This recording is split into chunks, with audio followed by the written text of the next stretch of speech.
मेघनाद मेघनाद को इंद्रजीत भी कहा जाता है क्योंकि उन्होंने स्वर्ग पर आक्रमण करके उस पर अपना अधिकार जमा लिया था। मेघनाद बहुत ही शक्तिशाली और मायावी था। उसने हनुमान जी को बंधक बनाकर रावण के समक्ष प्रस्तुत कर दिया था। दिव्य शक्तियां। रावण के पुत्रों में मेघनाद सबसे पराक्रमी था। माना जाता है कि जब इसका जन्म हुआ तब इसने मेघ के समान गर्जना की, इसलिए यह मेघनाद कहलाया।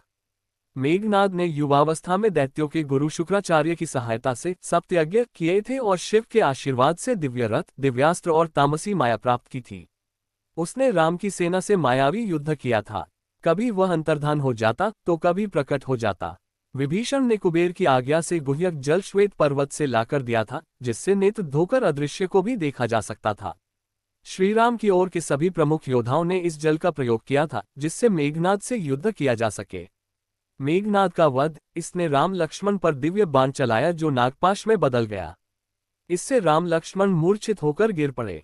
राक्षस सेना में खुशी लहर छा गई, जबकि वानर सेना का मनोबल टूटने लगा। विपरीत स्थिति देखकर हनुमान जी पवन वेग से उड़ते हुए गरुड़ जी को लेकर आए। गरुड़ जी ने नागपाश को काटकर राम लक्ष्मण को बंधन मुक्ति किया। राम लक्ष्मण स्वस्थ होकर वानर सेना का मनोबल बढ़ाने लगे। मेघनाद को जब राम लक्ष्मण के जीवित होने की सूचना मिली तो वह अपनी सेना लेकर फिर युद्ध करने आया। इस बार लक्ष्मण और मेघनाद का प्रलयकारी युद्ध आरंभ हुआ।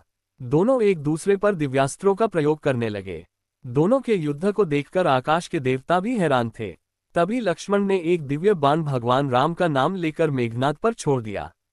बाण मेघनाद का सिर काटते हुए आकाश में दूर तक लेकर चला गया। मेघनाद की इस स्थिति को देखकर राक्षस सेना का मनोबल पूरी तरह टूट गया और प्राण बचाकर नगर की ओर भागने लगे। रावण को जब मेघनाद की मृत्यु का समाचार मिला तो शोक के कारण वह जड़वत अपने सिंहासन पर बैठ गया।